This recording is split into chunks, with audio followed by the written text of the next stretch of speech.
So I'm going to ask you, we're going to do a little exercise together now. So, yeah. So stick your arms out really wide, okay? Really, really, really wide. Try not to smack your neighbor in the face if you can avoid it.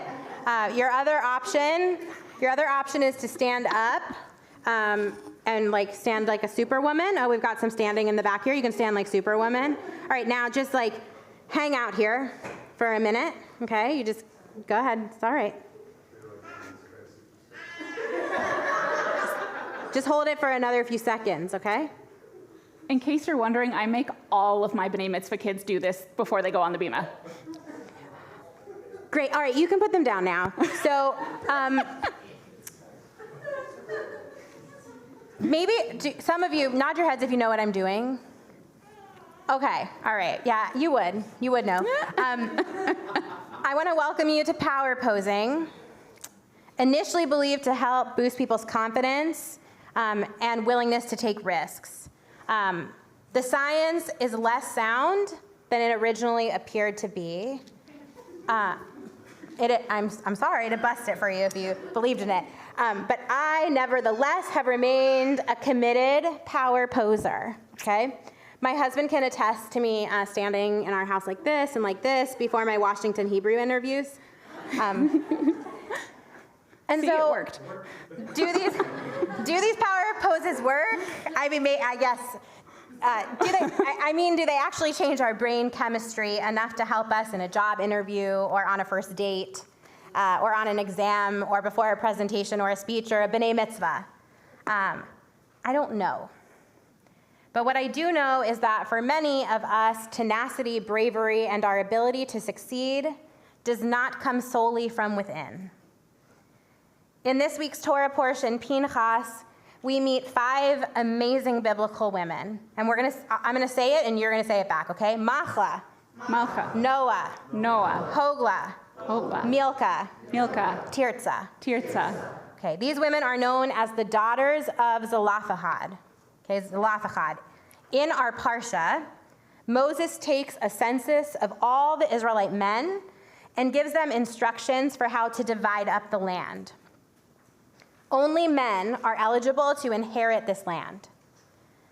And we learn through these instructions that Zelophehad has no sons, only 5 daughters. His daughters, Machlah, Noah, Hoglah, Milcah, and Tirzah, step forward. They stand before Moses, before Eleazar the priest, and before the chieftains, and an entire assembly of men.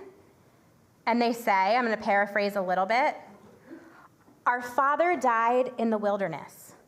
He was loyal. He did not participate in Korach's rebellion against Moses and God. We are our father's only children. Should his name be lost because he did not have any sons? Let us inherit our father's land.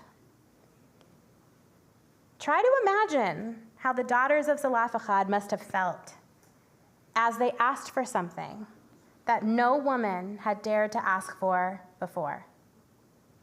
What an inspiring moment, right? Well, the next part of the story is even more incredible. Are you ready? I love this story. Without any hesitation, Moses brings the women's cause to God, and God responds immediately saying, their request is just. You should give them a hereditary holding among their father's family, and transfer their father's share to them. But God doesn't stop there. God continues. Furthermore, if a man dies without leaving a son, you shall transfer his property to his daughter. And this is how we should handle this situation now and going forward. Perhaps you're wondering, is this really so noteworthy? Isn't it obvious that women deserve the same rights as men? Isn't it obvious they can manage their land just as well as any man could? In our day, this is obvious to most.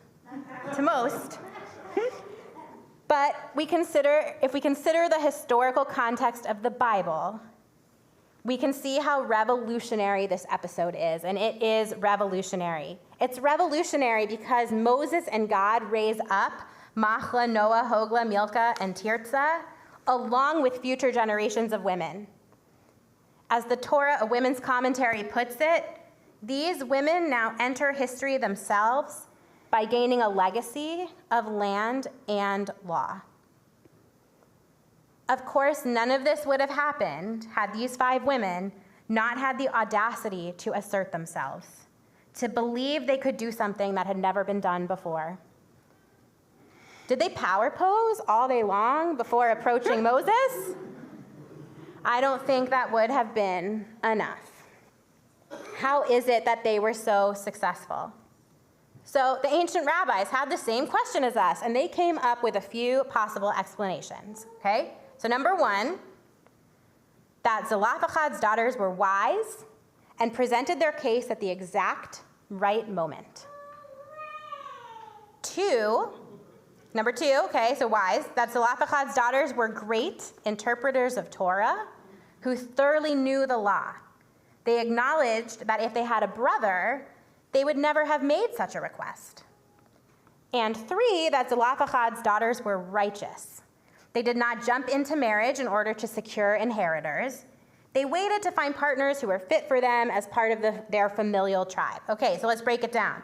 So the rabbis say the women are successful because of wisdom, knowledge, and righteousness. But still, I can't help but wonder if wisdom, knowledge, and righteousness give us the full picture. These are remarkable traits, but were they enough to propel these 5 women to do something so daring? Are our own skills, talents, and intellect enough to move us towards monumental actions? Maybe, maybe not. So as I studied the Torah portion this week, it dawned on me that Machlah, Noah, Hoglah, Milcah, and Tirzah take action together with one voice.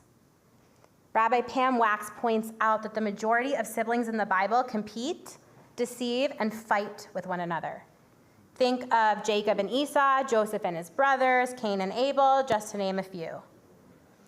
The Torah does not shed light on how Zelophehad's daughters decide to advocate for their right to inherit the land. What was their conversation like? Here's how I picture the scene. The daughters of Zelophehad paid close attention as Moses took a census to determine how to divide their land. They sat on pins and needles, knowing that when Moses got to their tribe, he would find no male heirs. What would happen? Noah saw the look on Machlah's face. She knew what she was thinking, the way that sisters do. She looked at Machlah and raised her eyebrows. Machlah blurted out, "Why should it matter that we don't have any brothers? We should inherit this land." "I agree. Why should our father's land be lost? We can manage it," Noah said. "I don't know," Hoglah said hesitantly. "Who are we to ask for something like this?" No man will agree to this. Tirzah, who had been listening quietly and attentively, spoke up. No man will agree to this. It's a fantasy. Okay, and then Tirzah spoke up and said, maybe it doesn't have to be a fantasy. Maybe it's only a fantasy if we tell ourselves it's a fantasy. Don't we owe it to ourselves to try? We can present our case together as a united front, and we can help each other find strength and courage. The sisters looked at each other, knowing what they needed to do. As I see it, Zelophehad's daughters seem to understand that it's much more difficult to take bold actions alone, even if we possess all the traits that typically lead to success.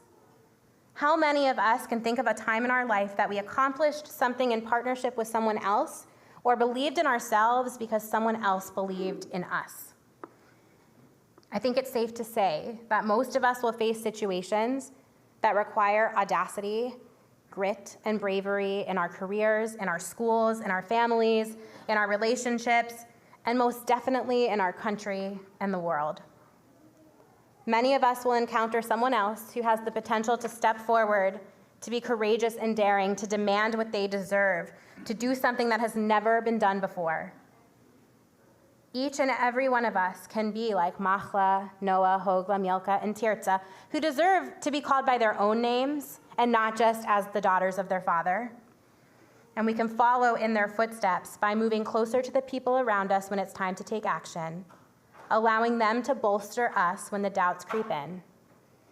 And we can move closer to those who teeter on the precipice of greatness and show them that together we can thrive, that together we can sow the seeds of change, that together we can do something that has never been done before.